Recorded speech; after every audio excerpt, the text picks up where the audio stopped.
देखिए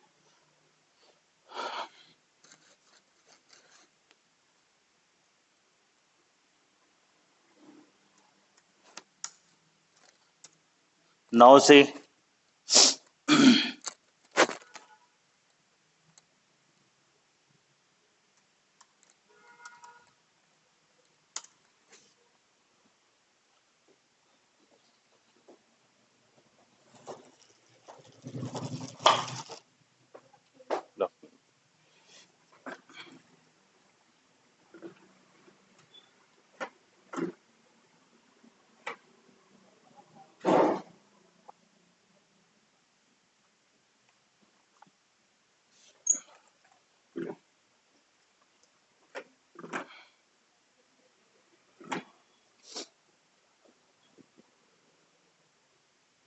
ठीक है, आवाज आ रही है?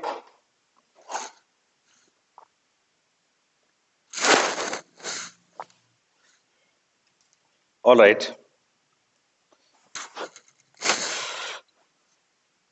ठीक है बच्चे।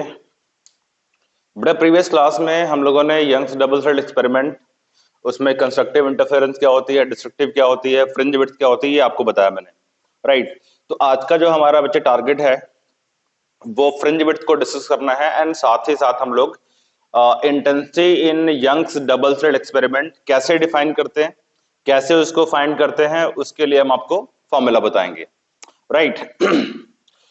तो बड़ा यंग्स डबल स्लिट एक्सपेरिमेंट के अंदर, in Young's double slit experiment हमारे पास में जो कंस्ट्रक्टिव इंटरफेरेंस थी उसमें हमें क्या मिला था बच्चे? कंस्ट्रक्टिव इंटरफेरेंस में we were obtaining the maxima, ठीक है, हम लोग मैक्सिमा ऑब्टेन कर रहे थे और हमें एम्पलीट्यूड का मैक्सिमम मिल रहा था और हमें इंटेंसिटी का भी मैक्सिमम मिल रहा था। इंटेंसिटी भी हमारी क्या थी इसमें? मैक्सिमम थी यंग्स डबल स्लिट एक्सपेरिमेंट के अंदर, YDSE shortcut, YDSE Young's double slit experiment, ठीक है भाई। तो इसमें हम लोगों ने जो फेज डिफरेंस निकाला था, फेज डिफरेंस हमारा होता है phi which is equal to k into delta x. ये हमारा कितना आया था phase difference? It was equal to 2n pi, where n was equal to 0 1 2 3 and so on, ठीक। और हमने यहां से जो बच्चे पाथ डिफरेंस निकाला था, path difference in Young's double slit experiment हमारे पास था n टाइम्स ऑफ लैम्डा, ठीक है, यही आया था हमारा n टाइम्स ऑफ लैम्डा, ठीक है जी। This was the path difference between the two waves which are reaching at a point P on the screen, ठीक है। तो according to the Thomas Young जो हमने कंडीशन निकाली थी, it was xd divided by d, capital D, x was the position of the point on the screen, small d was the separation between the slits, और capital D हमारी क्या थी? Plane of slit और screen के बीच का distance, right. तो हमने बेटा यहां से कंडीशन फॉर मैक्सिमा या पोजीशन फॉर मैक्सिमा निकाली थी which was n lambda d by d। ये हमारा फॉर्मूला था for position of the centre, for the position of the maxima, ठीक है। अगर मैं यहाँ n 0 करता हूं तो मेरे को सेंट्रल मैक्सिमा की पोजीशन मिलती है, n 1 करता हूं तो मुझे फर्स्ट मैक्सिमा मिलता है, n 2 करता हूं second maxima, and so on, हमें मैक्सिमा की पोजीशंस इस फार्मूले से मिल जाती हैं, ठीक है भाई, कोई दिक्कत नहीं है। सेकंड पॉइंट इसमें था डिस्ट्रक्टिव इंटरफेरेंस, जहां पे हमारा बेटा amplitude was minimum, amp was minimum and intensity was maximum, sorry intensity was also minimum. तो यहां पे अगेन वही फॉर्मूला लगाएंगे, 5 was equal to 2n minus 1 into pi where n was not equal to 0, n equals to 1 2 3 and so on, ऐसे हमने condition बनाई थी, ठीक है जी। तो यहां पे जो हमारे पास में डेल्टा एक्स यानी कि पाथ डिफरेंस आएगा, उसके हिसाब से अगर मैं एक्सन निकालना चाहूंगा तो मेरा एक्सन क्या आएगा बेटा? मेरा एक्सन आ जाएगा यहां से, it would be equal to 2n minus 1, यहां पे मैं पुट करूंगा 2n minus 1 into पाई, तो बेटा यहां से मेरा फॉर्मूला बन जाएगा 2n minus 1, क्या बनना चाहिए इसको निकाल के देख लेते हैं। तो ये मेरे पास में ये आ गया, this is what the phase difference, और पाथ डिफरेंस हमारे पास में ये है, ठीक है, ये वाला। तो this would be equal delta x would be equal to xd upon d, ठीक है, equal to 2n minus 1 into pi. ठीक है, ये कंडीशन बन जाएगी, यही कंडीशन बनेगी या कुछ और बनेगी? ये क्या बनता है भाई? ये मेरा, अच्छा यहां से, ओके ओके ओके, तो यहां पे बेटा ये था लैम्डा बाय 2 था, सॉरी, ठीक है, दिस वाज लैम्डा बाय 2। तो ये मेरे पास में क्या आ जाएगा यहाँ से, ये तो फेज डिफरेंस मैंने लिख दिया था, this was the phase difference, ये फेज डिफरेंस है, और पाथ डिफरेंस इसमें क्या आया था हमारा, path difference was delta x was equal to 2n minus 1 into lambda by 2 आया था, वो फॉर्मूला पुट करके ना, कि डेल्टा एक्स वाला लगा के ये वैल्यू आई थी हमारे पास। तो यहां से बेटा हमारा जो है, जो position for the nth minima हमारा बनेगा 2n minus 1 into lambda D divided bye 2d। This was the formula for the nth order minima. तो मिनिमा यहां से हमारा निकलेगा, n की वैल्यू को मैं क्या रखूंगा बच्चे, n की वैल्यू होगी मेरी 1 2 3 एंड सो ऑन। तो n की वैल्यू मेरी रखी जाएगी 1 2 3 एंड सो ऑन। याद रहे n should not be equal to 0, ठीक है, बिकॉज n 0 हमारी कंडीशन फॉर सेंट्रल मैक्सिमा था। ठीक है भाई, कोई दिक्कत नहीं इसमें। तो लास्ट टाइम आपको बेटा मैंने बताई थी फ्रिंज विड्थ, फ्रिंज विड्थ यानी कि बीटा। तो फ्रिंज विड्थ हमारी क्या आई थी, it was lambda d by d, ये हमारा फॉर्मूला आया था फ्रिंज विड्थ के लिए। ठीक है, यानी कि फ्रिंज की चौड़ाई, जैसे हमने जो पैटर्न बनाया था इंटेंसिटी का, ठीक है, या जो pattern of the fringes on the screen बनाई थी, वो पैटर्न कुछ इस तरह से थी। This was the bright, this was the dark spot, ठीक है, फिर इसके बाद ये वाला डार्क स्पॉट, फिर ये वाला डार्क स्पॉट। तो इस तरह से जो है कुछ पैटर्न बन जाता है बच्चे स्क्रीन के ऊपर, this one is dark, this one is dark, this one is dark, और इनके बीच में ब्राइट स्पॉट। ठीक है, इनफैक्ट इनकी स्पेसिंग इक्वल रखते हैं हम लोग, ये इस तरह से, दिस वाज डार्क, ये भी डार्क हमारा हो गया, ठीक है, इसके बाद ये वाला भी डार्क। इस तरह से ये कुछ पैटर्न जो है बच्चे स्क्रीन पे हमें दिखाई देता है in Young's double slit experiment. This is dark, this is dark, this is dark, और इनके बीच में ये और ये सब क्या है बेटा, ब्राइट स्पॉट है, ब्राइट स्पॉट। तो किसी भी दो डार्क स्पॉट, आई मीन किसी भी दो कंसेक्यूटिव डार्क स्पॉट, यानी this dark to this dark, और इस डार्क और इस डार्क के बीच में जो चौड़ाई होती है, जो गैप होता है, उसको हम लोग फ्रिंज विड्थ बोलते हैं, right, which is lambda D divide by small D.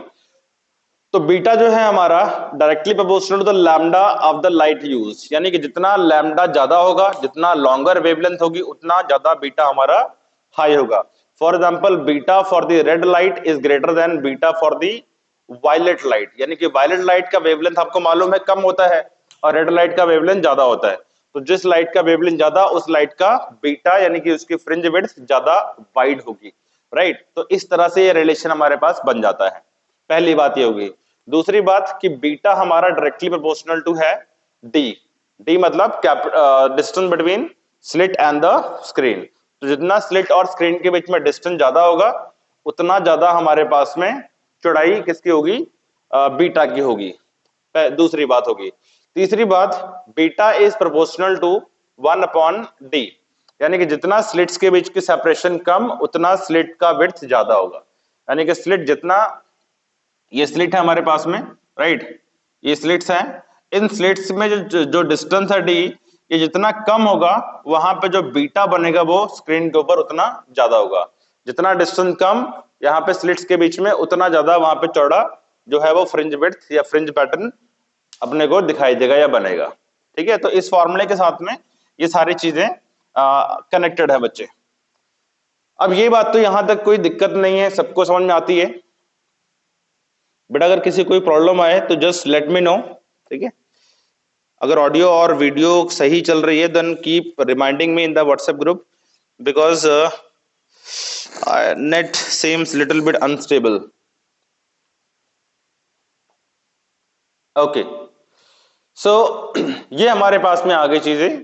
अब आज बच्चे हम लोग करने वाले हैं intensity distribution in YDSE, intensity distribution, intensity distribution in YDSE, Young's double slit experiment में जो इंटेंसिटी का डिस्ट्रीब्यूशन होता है वो कैसे होता है। याद रखना, याद रखना, जो ब्राइट स्पॉट होगा वो कंप्लीटली ब्राइट होगा, यानी वहां पे फुल इंटेंसिटी ऑफ लाइट होने वाली है, और जो डार्क स्पॉट होगा वहां पे कंप्लीट डार्कनेस होगी, राइट, कंप्लीट डार्कनेस होगी। तो ब्राइट, फुल ब्राइट और डार्क जो है हमारा कंप्लीटली डार्क होगा, उसमें 1% भी लाइट नहीं होगी। तो इंटेंसिटी को हम किस तरह से जस्टिफाई करेंगे, उसके लिए क्या फॉर्मूला बनाएंगे?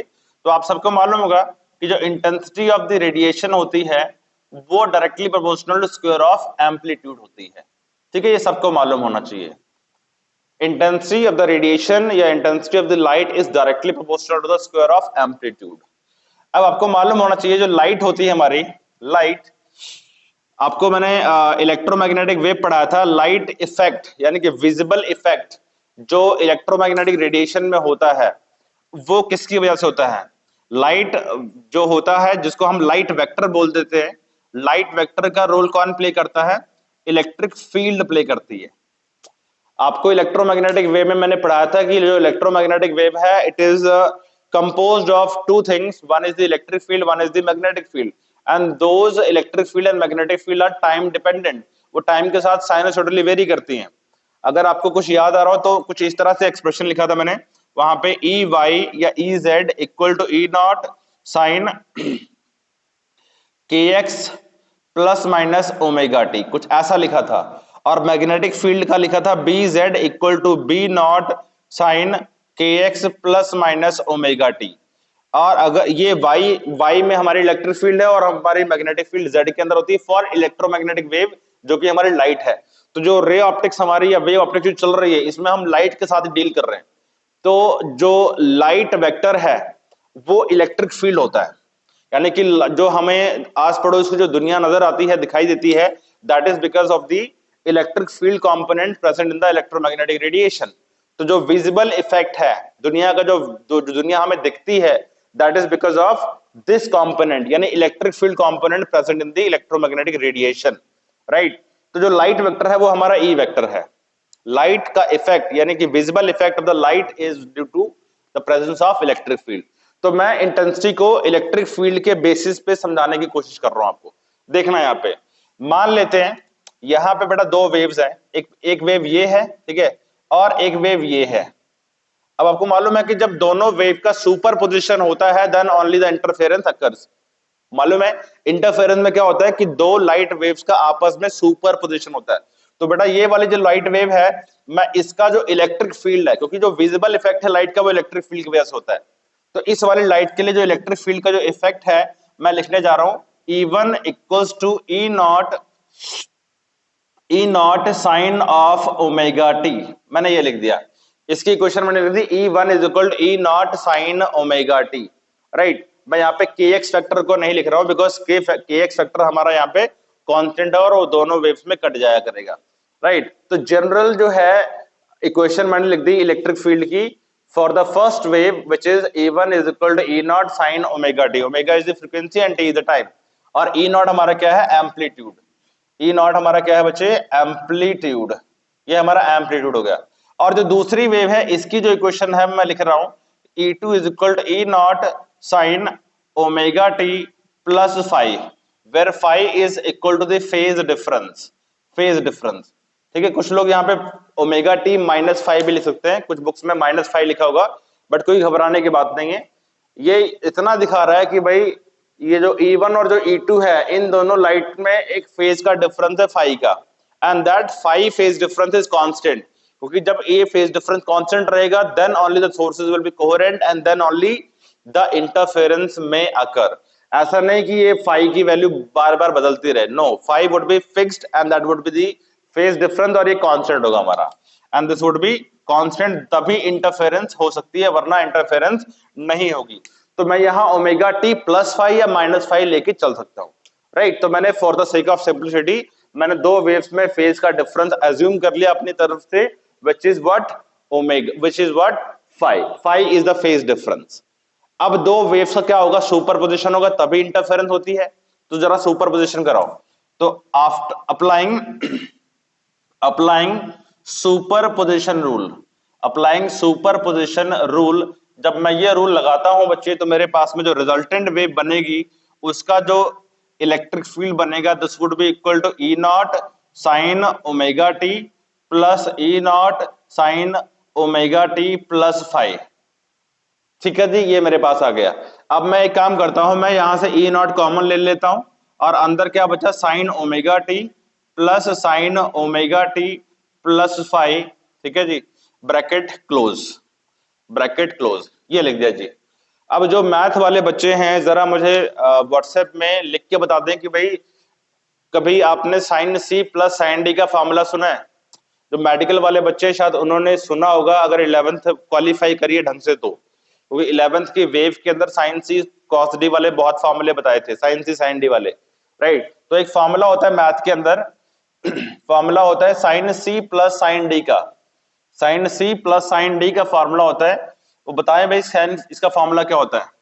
Sign C plus sine D का फॉर्मूला होता है बच्चे two sine C plus D by two into cos C minus D by two. ये बेटा फॉर्मूला होता है मैथ के अंदर। जो मैथ के बच्चे हैं वो जान गए होंगे, और जो नॉन मेडिकल वाले बच्चे हैं वो इस फॉर्मूले को जरा गौर से देखें। ये फॉर्मूला होता है और इसी फॉर्मूले के बेस के ऊपर मैं इस इक्वेशन को आगे कंटिन्यू कर रहा हूं, जरा ध्यान से देखना। ये साइन सी हो गया हमारा, दिस इज सी, और ये वाला हमारा डी हो गया। तो sine C plus sine D लग रहा है। अब इसको उस फॉर्म में एक्सपैंड कर लीजिए, तो करो एक्सपैंड, क्या बनेगा देखो जरा ध्यान से। ये बना बेटा मेरा ई नॉट, और ये मैं लिखूंगा यहाँ पे 2, ब्रैकेट स्टार्ट कर दी मैंने, इसको लिखने जा रहा हूं साइन सी प्लस डी। ठीक है, तो सी प्लस डी लिखिए बेटा सॉरी, तो सी प्लस डी, तो ये रहा C omega T plus five, ठीक है जी, divided by 2 into cos C minus D, तो ये रहा omega T minus five divided by 2। ठीक है जी, ये लिख दिया मैंने, ब्रैकेट बंद कर दो। अब यहां देखिए ई नॉट 2 मैंने बाहर कर लिया, 2 ई नॉट, ये मेरा हो गया बच्चे, क्या हो जाएगा, sine of 2 omega T plus five divided by 2, और ये मेरा बन जाएगा बच्चे ओमेगा टी मर गया, खत्म, और cos of minus five by 2। ठीक, ये बन गया। अब मैं इसको रीअरेंज करूंगा, 2 E naught cos of 5 by 2 into, यहां पे मैं इसको ऐसे लिख सकता हूं साइन ऑफ, अब अगर इसको अकेले अकेले के बटे में करूंगा तो ओमेगा टी प्लस 5 बाय 2। ठीक है जी, ऐसे लिख सकता हूं मैं, इसको डिवाइड कर दिया 2 omega T by 2 plus 5 by 2, तो 2 ओमेगा टी बाय 2 से 2 मर गया, और ये ओमेगा टी प्लस 5 बाय 2 बन गया। ये मेरे पास में आ गई E R. E R is what, resultant electric field of the two waves. इन दोनों वेव्स के सुपर इंपोज होने पे नई या रिजल्टेंट इलेक्ट्रिक फील्ड ये बनी है। ठीक है जी, अब यहां देखिए ये जो फंक्शन तुम्हें दिखाई दे रहा है ना, ये वाला पार्ट है हमारा रिजल्टेंट एम्पलीट्यूड, रिजल्टेंट एम्पलीट्यूड होगा बच्चे हमारा। ठीक है, क्यों रिजल्टेंट एम्पलीट्यूड होगा, बिकॉज यहां पे कोई भी ओमेगा टी फंक्शन नहीं आ रहा है, क्योंकि ये cos 5 बाय 2 आगे सिंपली, यानी कि फेज पे डिपेंडेंट है। और आपको याद आ रहा होगा कि जब मैंने आपको थ्योरी कराई थी, जब मैंने आपका एम्पलीट्यूड निकाला था, तो मैंने बताया था कि amplitude depend upon the phase difference. याद आ रहा है, a1 square plus a2 square plus 2a1 a2 cos 5, वहां cos 5 था इंटेंसिटी में भी और वहां पर भी, तो यहां पर भी हमारा एक cos 5 वाला फंक्शन ही आ रहा है, राइट। तो ये हमारा एम्पलीट्यूड बनेगा, क्योंकि वहां भी एम्पलीट्यूड हमारा cos 5 पे डिपेंड कर रहा था, और यहां भी हमारा एम्पलीट्यूड cos 5 वाली टर्म आ गई, यानी कि इसमें ओमेगा टी वाली टर्म नहीं आएगी। इसको आप कदापि never, you can never ever consider this as the amplitude, because इसमें ओमेगा टी आ रहा है, और ओमेगा टी आने का मतलब है कि वो टाइम का फंक्शन आ गया, जहां पे टाइम की वैल्यू बदलेगी तो एम्पलीट्यूड बदलेगा। तो ऐसा नहीं है, amplitude either would be maximum और it would be minimum, it can not have any other value, या तो मैक्सिमम या तो मिनिमम, और मैक्सिमम और मिनिमम हम सिर्फ यहां से निकाल पाएंगे, राइट। तो ये हमारा एम्पलीट्यूड बन गया किसका, रिजल्टेंट वेव का। तो चलो मैं इसको लिख लेता हूं ये हमारे पास में नई क्वेश्चन बन गई। तो बेटा यहां पे अब आई नीड सम स्पेस, तो मैं यहां पे इसको इरेज करूंगा, राइट। लो जी, इसको इरेज कर दिया मैंने, यस।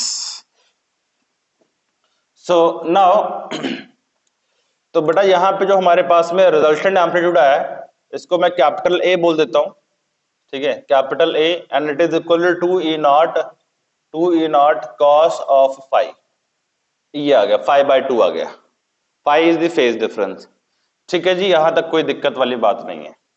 ये हमारी एम्पलीट्यूड आया किसका, रिजल्टेंट वेव का आ गया। अब हमें मालूम है intensity intensity of resultant wave, यानी जो रिजल्टेंट वेव बनेगी, इंटेंसिटी ऑफ रिजल्टेंट वो क्या बनने वाली, आई आर। वो क्या बनने वाली है बच्चों, अपने को मालूम है intensity is proportional to square of amplitude. Intensity square of amplitude की प्रोपोर्शनल होती है। तो मैं यहां लिख लेता हूं intensity proportional to square of amplitude. तो ये रहा बेटा amplitude 2E0 cos five by 2 इस सारे का होल स्क्वायर। ठीक है जी, चलो जी बहुत बढ़िया। तो I R is equal to some constant के लगा लेते हैं यहाँ पे, and it would be 4E0 square and cos square 5/2। लो जी, ये हमारे पास में इंटेंसिटी आ गई। इसको क्वेश्चन 1 कह रहा हूं, intensity of the resultant wave आ गई बच्चों, intensity of the resultant wave आ गई है, नोट कर लीजिए, इंटेंसिटी ऑफ रिजल्टेंट वेव आ गई है। अब एक चीज और ध्यान रखना, if I naught is the intensity, if I naught is the intensity of single wave, ये जो वेव है ना ये वाले, इसकी जो इंटेंसिटी अगर मैं आई नॉट मान लू शुरुआत में, सिंगल वेव की intensity I naught, therefore I can write I naught proportional to क्या लिख सकता हूं मैं, ई नॉट का स्क्वायर, क्योंकि भाई जो शुरुआत की जो वेव है उसका एम्पलीट्यूड कितना है, ई नॉट है ना भाई, जो शुरुआत की वेव है उसका एम्प कितना है, ई नॉट है, और उसकी इंटेंसिटी आई नॉट है। तो I naught proportional to E naught का स्क्वायर हो गया, यानी I naught would be equal to some constant K, वही कांस्टेंट के ई नॉट का स्क्वायर। इक्वेशन ये 2 हो गई मेरी। अब यदि मैं 1 और 2 को डिवाइड कर दूं, 1 डिवाइडेड बाय 2 कर दूं, तो देखो क्या मिलता है अपने पास, I R by I naught, इसको इससे डिवाइड करिए, इसको इससे डिवाइड कर दीजिए, I R by I naught is equal to K times 4E0 square into cos square 5 divided by 2 whole divided by K E not square. तो बेटा के से के उड़ाओ, आई ई नॉट से ई नॉट भी उड़ाओ, और बचा क्या तुम्हारे पास, I R is equal to ये आई नॉट है, उधर क्रॉस मल्टीप्लाई होगा, तो यहां बना 4I0 cos स्क्वायर 5/2। लो जी, छापो इसको, this is one of the very very important formula to get the intensity of the resultant. तो यहां पे हमें इंटेंसिटी ऑफ रिजल्टेंट इस फार्मूले से मिल रहा है, जो कि क्या है 4 times I not. I not क्या थी, सिंगल वेव की इंटेंसिटी, सिंगल वेव की इंटेंसिटी, तो 4 times of I not cos square 5/2 मेरे पास में ये वैल्यू आ गई है रिजल्टेंट इंटेंसिटी की, रिजल्टेंट इंटेंसिटी। फटाफट नोट करो इसको। कोई डाउट किसी को, कोई एनी डाउट टू एनीवन?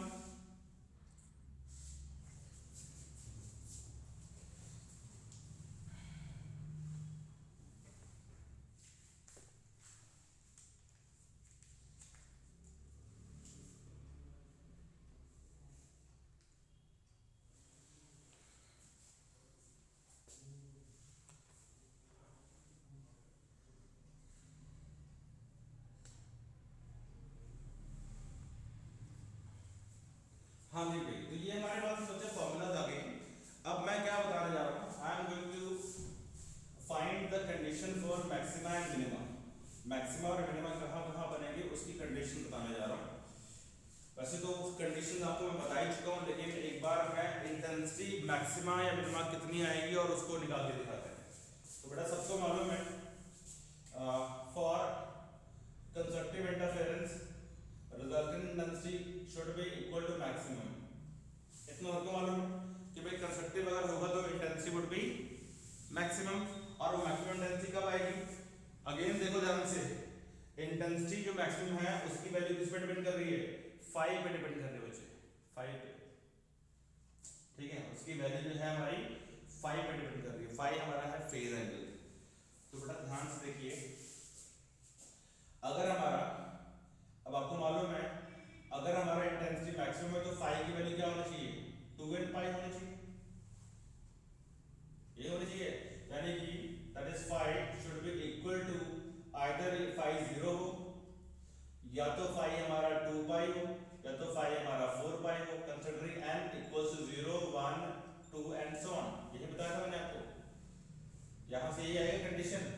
तो यार देखो बड़ा आसानी से तो मेरा आई आर जो होगा, आई आर क्या बनेगा 4i0 cos स्क्वायर 5/2, ये 5 है तो 5 की शुरुआती वैल्यू क्या होगी 0, शुरुआती वैल्यू 0, तो ये 0/2 यानी कि 0 आ गया, तो cos 0 की वैल्यू मैक्सिमम यानी कि मैक्सिमम इंटेंसिटी कितनी आई i0 आ गई, दिस इज व्हाट मैक्सिमम।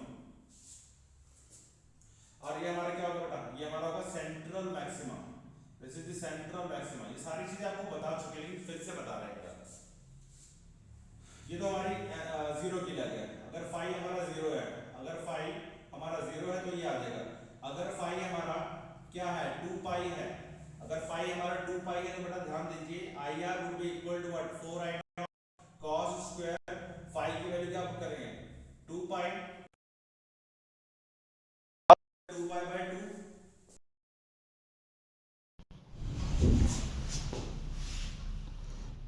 तो cos स्क्वायर 2 पाई/2 would be equal to what, क्या आएगा यहां से ये उड़ गया हमारा, और cos पाई की वैल्यू क्या है हमारी 4i0 cos स्क्वायर पाई, ठीक है। ये वैल्यू क्या हो जाएगी भाई, cos पाई हमारा तो -1, तो -1 का स्क्वायर करेंगे +1 बनेगा, तो ये 4i0 बन गया, आई आर हमारा ये आ जाएगा, ठीक है। ओके क्लियर है, तो ये आई आर की वैल्यू क्या आ गई 4i0 आ गई, ये हमारा मैक्सिमम आ गया बच्चे, मैक्सिमम अगेन, ठीक है। लेकिन ये हमारा क्या होगा बेटा, this would be our center maxima, ये this would be our first maxima, this would be our second maxima and so on.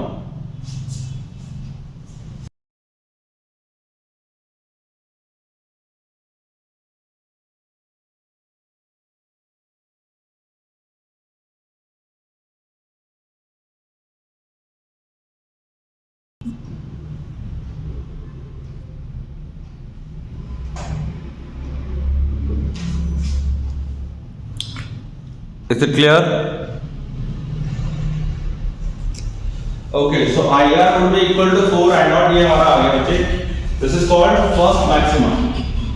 इस तरह से अगर चेक करोगे तो आपको मैक्सिमा की कंडीशन मिलती जाएंगी, और ध्यान दीजिए सभी मैक्सिमा की इंटेंसिटी एक बराबर है, 4i0 4i0 सारे के सारे मैक्सिमा की इंटेंसिटी एक बराबर आ रही है, 4i0 से बराबर आ रही है, ठीक। तो यहाँ पे कोई प्रॉब्लम नहीं है, मेरे को सब ठीक ठाक है, ठीक है। तो all the maximas will be having, all maxima have same intensity equal to 4i0, very important, very crucial point, सभी के सभी मैक्सिमा की इंटेंसिटी 4i0 के बराबर होती है। And let us see for destructive interference, for destructive interference we have IR would be we have IR minimum, ठीक है। तो आई आर हमारा क्या होना चाहिए, मिनिमम बनना चाहिए, राइट। आई आर मिनिमम तब बनेगा जब हमारा फाई की वैल्यू क्या होती है 2n - 1 into pi, where n should be equal to 1 2 3 and so on। अपने को मालूम है कि n की वैल्यू क्या होनी चाहिए 1 2 3 4 and so on, and should not be equal to 0 because ये हमारी कंडीशन किसकी थी, this was the condition for the center maxima n 0, ठीक है। तो n 0 निकलना, बड़ा पुट करेंगे, यानी कि फाई की वैल्यू क्या बनेगी मेरी, फाई अगर मैं 1 पुट करता हूं यहां पे तो this would be equal to pi, ठीक है, it would be 3 pi 5 pi and so on, यानी ऑड मल्टीपल्स बनेंगे। तो बेटा इस फार्मूले के हिसाब से तो आईआर हमारा बनेगा, therefore IR would be equal to 4i0 cos square, बेटा पहले पाई पुट करो तो पाई/2 बन जाएगा, यहां पे इस फार्मूले में अगर मैं फाई के लिए पाई पुट करता हूं पाई/2 बन गया, पाई/2 बनने का मतलब क्या हुआ cos 90, cos 90 क्या होता है 0, तो ये फंक्शन मेरा क्या देगा तुम्हें 0 दे देगा। तो ये हमारा क्या है बच्चे, for phi is equal to pi के लिए, for phi is equal to pi के लिए। Similarly for phi is equal to 3 pi, 3 pi के लिए चेक करिए, अगेन आईआर तुम्हारा क्या बनेगा 0 ही बनेगा, यानी कि जो डार्क स्पॉट होंगे उनकी इंटेंसिटी 0 होगी, ठीक है। डार्क स्पॉट, सभी डार्क स्पॉट्स की इंटेंसिटी 0 सामने से साबित हो रही है, यानी कि पहला डार्क स्पॉट 0, अगला डार्क स्पॉट 0, अगला डार्क स्पॉट 0। वैल्यू पुट कर दीजिए पाई की, pi 3 pi 5 pi 7 pi, you will be getting the dark spots and those dark spots will be having 0 intensity. Maxima की intensity 4I0 and dark spot की intensity 0, right. तो ये सारा theory है, कराने को तो मैं सीधा एक लाइन में एक फॉर्मूला बता के एक्सप्लेन कर देता, लेकिन उससे मजा नहीं आता था, इसलिए मैंने सारा आपको डिराइव कर दिया है कि ये फॉर्मूला बना कहां से, राइट। तो इसको अच्छे से नोट करिए अपने नोट्स के अंदर, फिर आगे बढ़ते हैं।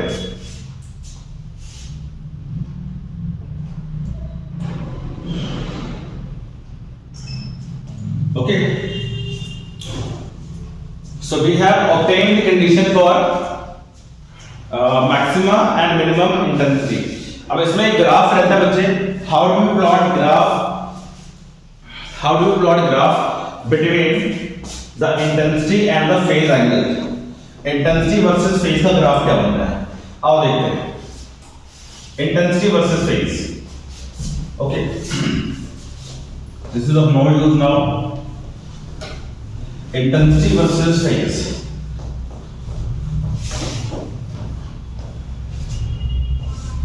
ओके, देखो बेटा ग्राफ ये बनेगा हमारा इंटेंसिटी वर्सेस फायर का ग्राफ। देखो अब मुझे मालूम है इस तरफ मेरा हो गया इंटेंसिटी, ठीक है, और इस तरफ मेरा हो गया +5 और इस तरफ मेरा हो गया -5, ठीक है, कोई दिक्कत नहीं है। अब देखो जब जब पाई मेरा 0 है, 2 पाई है, 4 पाई है, 6 पाई है, तो मुझे क्या मिल रहा है, मैक्सिमा मिल रहा है, और मैक्सिमा की इंटेंसिटी क्या आ रही है, 4I0। तो बड़ा सबसे पहले फाई मेरा 0 कहां पे होगा, phi is equal to 0 over here at this point origin. तो बड़ा यहां पे मेरा ग्राफ क्या बनेगा, ये बन जाएगा ग्राफ, और ये क्या है मेरा, this is the 4I0 maximum intensity when phi is equal to 0। और यहां पे इस तरफ और इधर भी ये पैटर्न ऐसा बनेगा, ये ऐसा, और ये जितने भी ये पीक पॉइंट है इन सब की इंटेंसिटी 4I0 ऐसे बनने वाली है। और इस तरह भी बच्चों लोग ऐसे ही बना दो, इस तरह से ऐसे, एक ऐसे, ये बन गया, राइट। और ये आगे चलता रहेगा। तो 5 0 पे हमें मैक्सिमम मिल रहा है, ठीक। अगला मैक्सिमम कब मिल रहा है, अगला मैक्सिमम मुझे यहां मिल रहा है, यानी ये एंगल मेरा कितना होगा, this angle would be equal to 2 pi, ठीक है। इसको हम बोल रहे हैं, this is called first maxima, this is called second maxima. First maxima on the right side, क्योंकि देखो जो पैटर्न बनता है हमारा स्क्रीन के ऊपर, यदि ये हमारी स्क्रीन है, ये हमारी स्क्रीन है बच्चे, तो स्क्रीन पे ये हमारा सेंटर पॉइंट है, जिसको हम बोलते हैं सेंटर मैक्सिमा। सेंटर मैक्सिमा के बाद डार्क स्पॉट, उसके बाद this is first maxima on the upper side, फिर second maxima on the upper side, फिर third maxima on the upper side. ऐसे ही नेगेटिव एक्सिस में this is the first maxima in the negative side, next maxima in the second in the negative side. तो plus में भी ऐसे ही बनेंगे और माइनस में भी ऐसे बन जाएंगे, यानी कि this is the first maxima on the negative side, यानी कि सेंटर मैक्सिमा से नीचे वाले। ये हमारा क्या बनेगा, -2 पाई, ये हमारा क्या बनेगा, -4 पाई, यहां पे हमारा ये है 4 पाई। इस तरह से पैटर्न हमारा बच्चे बन जाता है। And obviously this should be equal to pi, यहां पाई होगा, यहां पे होगा हमारा 3 पाई होगा, अगला 5 पाई होगा, ऐसे यहां पे -पाई और ये वाला हमारा -3 पाई। तो बेटा ये है हमारा, दिस इज आल्सो 4I0 इस तरह से, और यहां पे इंटेंसिटी 0। तो इस तरह से ग्राफ जो है इंटेंसिटी वर्सेस फाइव हम बनाते हैं, and this is very very important graph, right. Okay, but इसको अच्छे से बना सकते हैं हम लोग ऐसे, कुछ इस तरह से, राइट, ऐसे, इस तरह से, ठीक है। ओके, आप इसकी प्रैक्टिस करिए और अच्छे से डायग्राम बनाइए।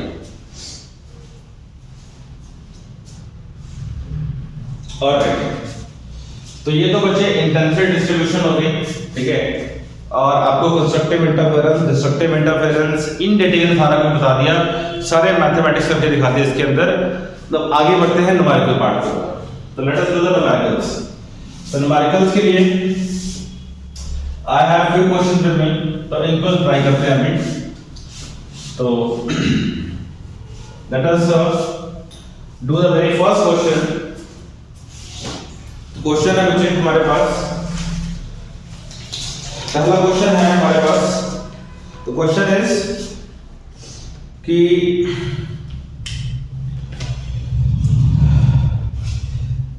यंग्स डबल स्लिट एक्सपेरिमेंट है बच्चे, ठीक है, उसमें जो स्लिट्स हैं they are separated by 0.28 millimetre. तो प्रॉब्लम नंबर 1 है, इन YDSC slits are separated by 0.28 millimeter and screen is placed and screen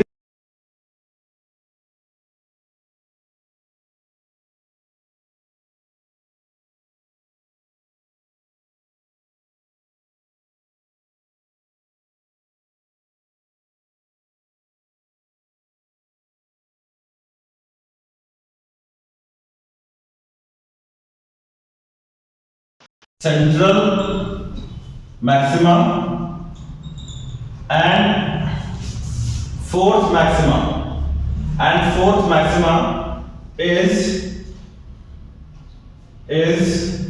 1.2 centimeter. Find the lambda used in the experiment. Find the wavelength of light used in this experiment. ठीक है बेटा, ये हमारा question है। तो question लिखते लिखते जो है टाइम काफी हमारा निकल जाता है। हाँ, तो ये क्वेश्चन है कि एक डबल स्लिट एक्सपेरिमेंट है जिसके अंदर स्लिट और स्क्रीन के बीच में जो डिस्टेंस है वो कितना है, 1.4 मीटर है। यानी कि इस तरह से ये हमारे पास में स्लिट थी बच्चे, पहली स्लिट, और ये हमारी दूसरी स्लिट है, ठीक है, S1 और ये S2, और ये हमारी स्क्रीन है, ठीक है, दिस इज आवर स्क्रीन।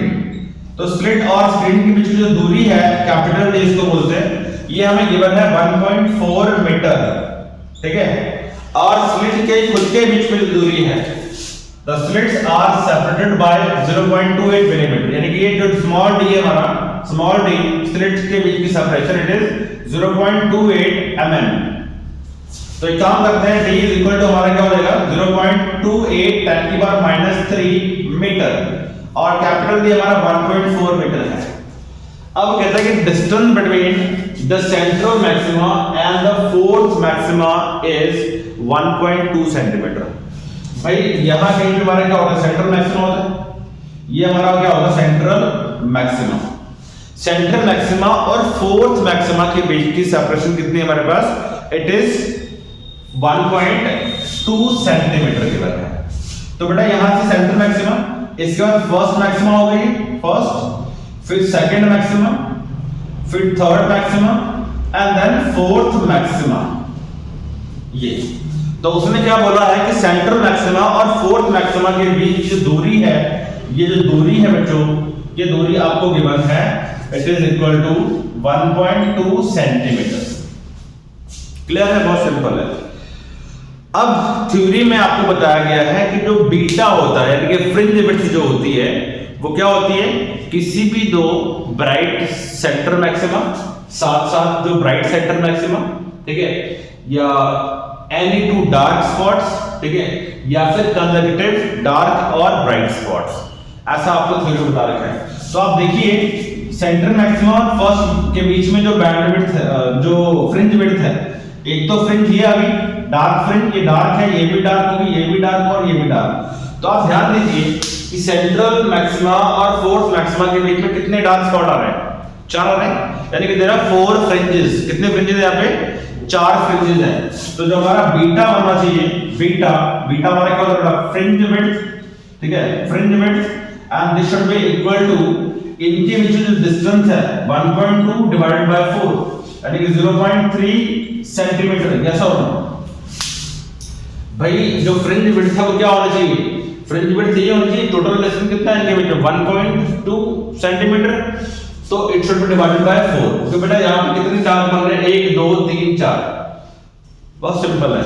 तो बेटा जो फ्रिंज विड्थ आ गई, फ्रिंज विड्थ हमारी क्या आ गई 1.2 डिवाइड बाय 4 कर दिया हमने, यानी कि सिंपल देख लो यार कि इन 1.2 सेंटीमीटर 1.2 सेंटीमीटर के बीच में कितनी फ्रिंजेस आ रही हैं, 4।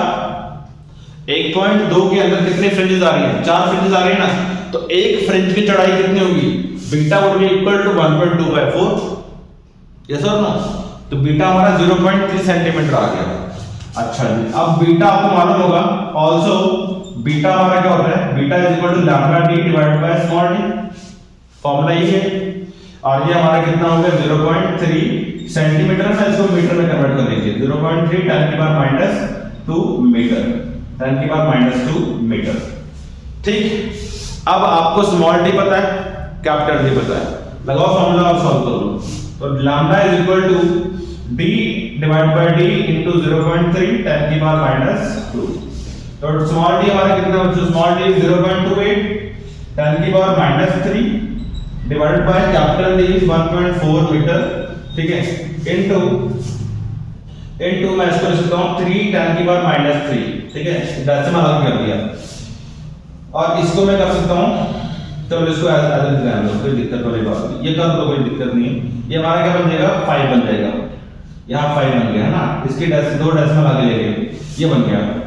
अब ये बन गया बेटा 28 इंटू 3 इंटू -5 -3 कितना होता है 10 की पावर -8 डिवाइड बाय 1.4, ठीक है, कोई दिक्कत नहीं, बिल्कुल इजी है। अच्छा जी, अब इसको मैं ऐसे भी कर सकता हूं कि यहाँ पे 10 से इसको मैं लिख सकता हूँ 28 डिवाइड बाय 14, ठीक है, इनटू 3 10 की पावर -7। देखो 10 से मल्टीप्लाई और 10 से डिवाइड, ऐसा करने से क्या होगा, इसका 1.4 का 14 बन जाएगा, और ये 10 और वो 10 की पावर -8 क्या हो गया 10 की पावर -7 रह गया, और 14 और 2 कितना होता है 28, और 2 3 जा 6, तो लैम्डा कितना हो गया मेरा, लैम्डा आ जाएगा मेरा 6 10 की पावर -7 आ गया मीटर। लो जी, ये आंसर है। This is the lambda of the light used in the experiment, ये यूज करेंगे। एक क्वेश्चन और लेते हैं बच्चे, one more question we are taking here. Question is, एक क्वेश्चन दिया है मुझे, ठीक है, क्वेश्चन नंबर 2 मैं ले रहा हूं यहां पे। व्हाट इज दैट कि yellow light, you write down the question, yellow light of lambda 6000 angstrom, yellow light of wavelength 6000 angstrom, yellow light of wavelength 6000 angstrom produces fringe of width 0.8 mm, produces fringe of width 0.4 mm, produces fringe of width 0.4 mm, 0.8 mm sorry, in YDAC. What is the fringe width? What is the fringe width if the light, what is the fringe width if the light is replaced by, what is the fringe width if the light is replaced by another monochromatic light, replaced by another monochromatic light of wavelength 7500 angstrom, replaced by another monochromatic light of wavelength 7500 angstrom, 7500 angstrom, and separated by, and the separation between the slit is doubled, and separation between the slit is doubled, separation between the slit is doubled। देखो बेटा ऐसे given है question में, question number 2 है, उसको दो part में मैं ऐसे डिवाइड कर रहा हूं। पहला केस गिवन है कि भाई येलो लाइट है जिसका लैम्डा आपने गिवन है 6000, तो lambda 1 is given to us 6000 angstrom, angstrom कितना होता है भाई 6000 10 की पावर -10 होता है, सबको मालूम है। तो यहाँ पे 3 जीरो तो बैलेंस कर देंगे, 6 10 की पावर -7 बन गया मीटर्स में, ये लैम्डा 1 हो गई। अब कहता है, और यहाँ पे जो हमारे पास में फ्रिंज विड्थ है बीटा 1, इसको लिख रहा हूं मैं, beta 1 is equal to simply it is 0.8 mm, यानी कि 0.8 10 की पावर -3 मीटर, ये गिवन है, ठीक है। एंड स्लिट की सेपरेशन है, let d1 is equal to d, that is slit separation, ठीक है। And capital D is the distance between the slit and slit, ठीक है, वो तो कांस्टेंट है। अच्छा जी, तो अब यहां पे कह रहा है कि जब हम लोग क्या करते हैं, दूसरी लाइन यूज करते हैं जिसका वेवलेंथ कितना है 7500 एंगस्ट्रॉम है, ठीक है। तो जो फ्रिंज विड्थ है वो कितनी बन जाएगी, और इन्होंने बोला कि भाई d2 जो है उसको हम डबल कर दे रहे हैं, पहले का डबल कर रहे हैं, तो ये बन जाएगा मेरा 2d, d2 यानी स्लिट की सेपरेशन डबल कर दी, बीटा 2 निकालना अपने को। तो यार इससे लैम्डा 2 कितना बनेगा 75 10 की पावर -8 कर दो सीधा मीटर में, कर सकते हैं, कोई दिक्कत नहीं है इसमें, राइट। या मैं इसको 7.5 कर दूं और यहाँ पे 10 की पावर -7 कर देता हूं, ठीक है, तो बैलेंस हो जाएगा आपका। अच्छा जी, अब यहां मुझे बताओ beta 1 would be equal to lambda 1 into d divide by d, ठीक है, ये होगा d1, ऐसे कर ले, कोई दिक्कत वाली बात नहीं। अच्छा, तो मुझे बताओ क्या d कांस्टेंट है दोनों तरफ, इधर भी क्या बनेगा beta 2 would be equal to lambda 2 divide by d2, और यहां पे क्या आ जाएगा मेरा d कांस्टेंट है। तो अगर d कांस्टेंट है, इफ d इज कांस्टेंट, तो बेटा मैं डायरेक्टली फॉर्मूला लिख दूं beta proportional to lambda by d, lambda by d, तो यार सीधा सीधा रिलेशन बन गया। तो बीटा, ठीक है, तो beta 1 by beta 2 would be equal to, beta 1 की वैल्यू कितनी है लैम्डा 1 बाय d1, ठीक है, इनटू d करना है कर दो, कोई दिक्कत नहीं, डायरेक्टली भी ऐसे कर सकते हो, इस फॉर्मूले से डायरेक्टली हो जाएगा, divide by lambda 2 divide by d1 d2 sorry into d, d से d उड़ गया, तो lambda 1 by d1 into d2 by lambda 2 हो गया, ठीक है जी, कोई दिक्कत नहीं है। तो ये मेरा बन गया lambda 1 bye lambda 2 into d2 की वैल्यू कितनी है, d2 is equal to d1, तो ये मेरा बन गया 2d1 डिवाइड बाय d1, तो d1 से d1 गया, ये बन गया 2 लैम्डा 1 बाय लैम्डा 2। लो जी, खत्म क्वेश्चन। तो लैम्डा 1 कितना मेरा, now this is 2 into lambda 1 is 6 10 की पावर -7 होल डिवाइड बाय 7.5 10 की पावर -7, ये उड़ गया, और ये बन गया मेरा 12 डिवाइड बाय 7.5, ठीक है जी। तो ये आप सॉल्व कर लीजिए, तो बीटा 1 या बीटा 2 जो है मेरा आ जाएगा beta 1 by beta 2 is equal to 12 divide by 7.5, ये आ गया। यहां से मेरा बीटा 2 आसानी से निकल आएगा, therefore beta 2 would be equal to क्या हो जाएगा 7.5 बाय 12 इनटू बीटा 1। अब बीटा 1 मेरे पास कितना है, बीटा 1 इज इक्वल टू 0.8 10 की पावर -3, तो 7.5 डिवाइड बाय 12 इनटू 0.8 10 की पावर -3, तो मैं इसको एक काम करता हूं, मैं इसको 10 की पावर -4 ही कर देता हूं, ठीक है, ताकि सॉल्व हो जाए आसानी से। तो 2 4 8, या ऐसे कर दो, 4 2 8, 2 हो गए यहाँ पे और 3 हो गए यहाँ पे, ठीक है बेटा, हो गया सॉल्व। तो 7.5 इनटू 2 करेंगे कितना बनेगा, ये 15 बन गया, ठीक है, ये बनेगा 15 डिवाइड बाय 3 10 की पावर -4, तो ये बन गया बेटा 5 10 की पावर -4 मीटर। लो जी, ये आंसर है, दिस इज बीटा 2। तो बीटा 2 मेरे पास में आ गया क्लियर कट्स 5 10 की पावर -4 मीटर। लो जी, ये आंसर है, डन फॉर टुडे, बाकी हम कल करते हैं, ओके।